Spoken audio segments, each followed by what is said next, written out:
अस्सलाम वालेकुम and very warm welcome. मेरा नाम महनूर साजिद है और मैं आप सबको वेलनेस टॉक सीरीज़ में खुशामदीद कहती हूँ।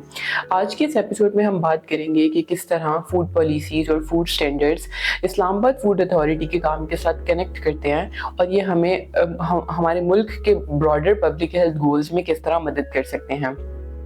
जैसा कि हम सब जानते हैं कि पाकिस्तान में एनसीडीज़ यानी कि non communicable diseases, sugar, blood pressure, heart disease, stroke, इन सब की रेशो वक्त गुजरने के साथ साथ बढ़ती जा रही है।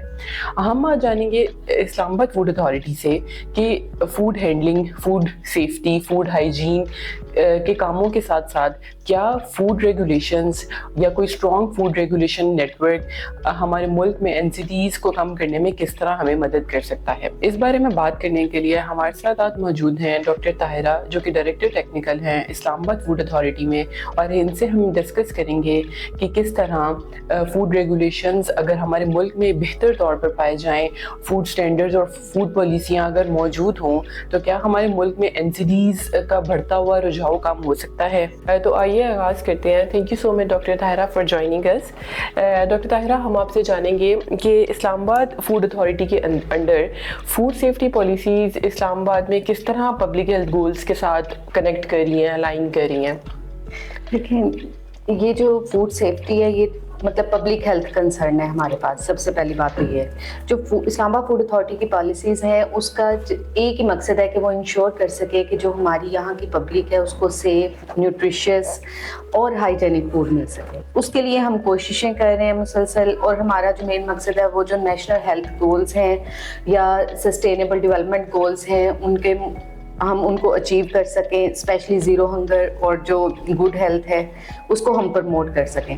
तो उसके लिए हम सिर्फ फूड बॉर्न डिजीज़ को ही नहीं देख रहे होते, हम न्यूट्रिशन, हाइजीन और फोर्टिफिकेशन पे भी फोकस कर रहे हैं। जैसे जो विटामिन ए और डी की फोर्टिफिकेशन है ऑयल एंड घी के अंदर, या आयरन फोर्टिफिकेशन जो फ्लोर के अंदर करने जा रहे हैं, तो उसको भी हम फोकस कर रहे होते हैं। Thank you so much doctor Tahira. Doctor Tahira, जब हम जैसे कि हम देख रहे हैं कि हर गुजरते दिन के साथ पाकिस्तान में नॉन कम्युनिकेबल डिजीज़ बहुत बढ़ती जा रही हैं, आपके ख्याल में जो पॉलिसीज़ हैं और रेगुलेशंस हैं वो किस हद तक स्ट्रॉन्ग पॉलिसी, स्ट्रॉन्ग रेगुलेशंस हमें हेल्प कर सकते हैं कि हम इन एनसीडीज़ को कम कर सकें पाकिस्तान में? देखिए, उसके लिए हमें रेगुलेशंस का बहुत अहम रोल है इसमें। उसके लिए हमें लिमिट्स सेट करनी पड़ेंगी हार्मफुल इंग्रेडिएंट्स की, जैसे ट्रांस फैट्स की, शुगर की, सॉल्ट की, क्योंकि नॉन कम्युनिकेबल डिजीजेस का मेजर सोर्स ही ये चीज़ें हैं। जब हम इसके लिए लिमिट्स सेट कर देंगे और उसके ऊपर इम्प्लीमेंटेशन करवाएंगे तो डेफिनेटली हमारा एक बहुत अहम रोल इसमें आ जाएगा और हम इसको कंट्रोल कर सकेंगे। डॉक्टर ताहिरा, जैसे कि इस्लामाबाद फूड अथॉरिटी हमारी इस कैंपेन में शामिल भी थी कि हम लोग ट्रांस फैट के ऊपर, ITFAs के ऊपर एक स्टैंडर्ड जो है वो बनाने की फुल कोशिश कर रहे थे। आप ये बताइएगा कि हम लोग जो है ITFA के स्टैंडर्ड में इस्लामाबाद फूड अथॉरिटी का पहले तो एक ये रोल क्या है, और अब जबकि ये स्टैंडर्ड बन चुका है तो इस्लामाबाद फूड अथॉरिटी इस स्टैंडर्ड के इम्प्लीमेंटेशन को कैसे देख रहा है? देखिए, जो स्टैंडर्ड मेकिंग इदारा है हमारे पास वो PSQCA है। PSQCA कि जब भी कोई स्टैंडर्ड फाइनल होता है, चूँकि हमारे हार्मोनाइज स्टैंडर्ड्स हैं पूरे पाकिस्तान में, तो Islamabad food authority is part of that meeting, that committee, क्योंकि टेक्निकल कमेटी मेंबर्स बैठते हैं तमाम फूड अथॉरिटी से। तो इस्लामाबाद फूड अथॉरिटी भी इसका पार्ट रही है इस स्टैंडर्ड को अप्रूव करवाने में। और अब चूँकि 2% की लिमिट सेट हो गई है तो इस्लामाबाद फूड अथॉरिटी अपना रोल अदा कर रही है कि हम इसकी इम्प्लीमेंटेशन करवाएं। हम टेस्टिंग की तरफ भी जा रहे हैं, हम सैंपल कलेक्शन की तरफ भी जा रहे हैं और अवेयरनेस कैंपेन्स भी कर रहे हैं ताकि लोगों को, जनरल पब्लिक को भी पता चले इसके हवाले से, और जो हमारे मैन्युफैक्चरर्स हैं, जो हमारे इंडस्ट्रियलिस्ट हैं, उनको भी इस चीज़ की अवेयरनेस हो सके। आप जब इस स्टैंडर्ड की इम्प्लीमेंटेशन को देख रही हैं तो आपके ख्याल में आपको एज अ कॉम्पिटेंट अथॉरिटी क्या चैलेंजेस फेस करने पड़ रहे हैं?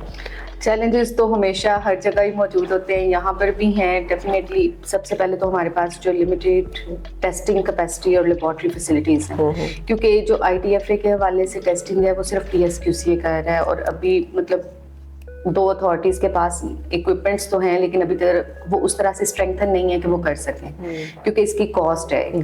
तो ये एक सबसे बड़ा चैलेंज है। उसके बाद हमें जो दूसरा चैलेंज आता है वो इंडस्ट्री साइड से है। इंडस्ट्री में मैं फॉर्मल सेक्टर की बात नहीं कर रही, इनफॉर्मल की कर रही हूँ, क्योंकि इनफॉर्मल सेक्टर में अभी लोगों को पता ही नहीं है, ये बेकरीज के जो लोग हो गए या जो लोकल फ्राइंग के लोग हैं उनको पता ही नहीं है। तो अवेयरनेस भी हमारे लिए एक चैलेंज है इस वक्त कि हमने स्टार्ट कर दिया है लेकिन अभी तक हम लोगों को अवेयर उस तरह से कर नहीं पाए। फिर जो एक और हमारे पास चैलेंज है वो है कोऑर्डिनेशन का, जो lack of coordination among provincial organisations and within federal different organisations. तो वो उसको भी स्ट्रेंथन करना मुख्तलिफ एजेंसीज के दरमियान, ताकि हम एक होलिस्टिक अप्रोच कर सकें और हम कंबाइनली चल सकें। तो ये बहुत बड़े चैलेंजेस हैं हमारे लिए।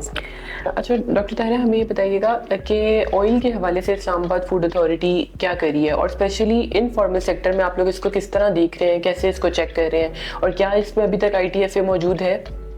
ITFA के हवाले से अभी हम रिसेंटली सैम्पलिंग स्टार्ट करने जा रहे हैं।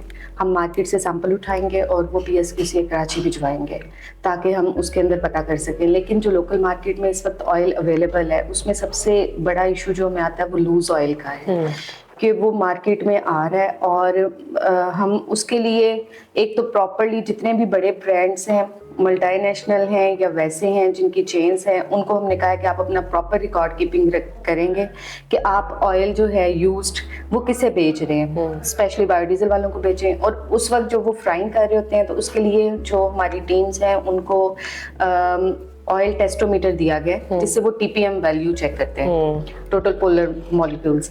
उसके ज़रिए से हमें ऑयल की क्वालिटी को हम बेहतर करने की कोशिश कर रहे हैं, और वही जो इक्विपमेंट है वो हम जाके ये समोसा पॉइंट्स या जो लोकल फ्राइंग के पॉइंट्स हैं वहाँ पर भी चेक कर रहे हैं।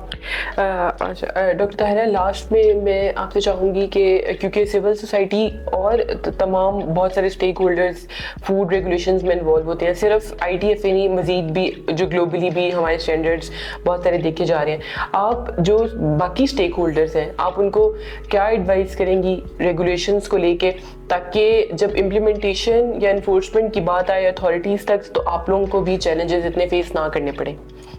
I would say safe food is smart food and smart health.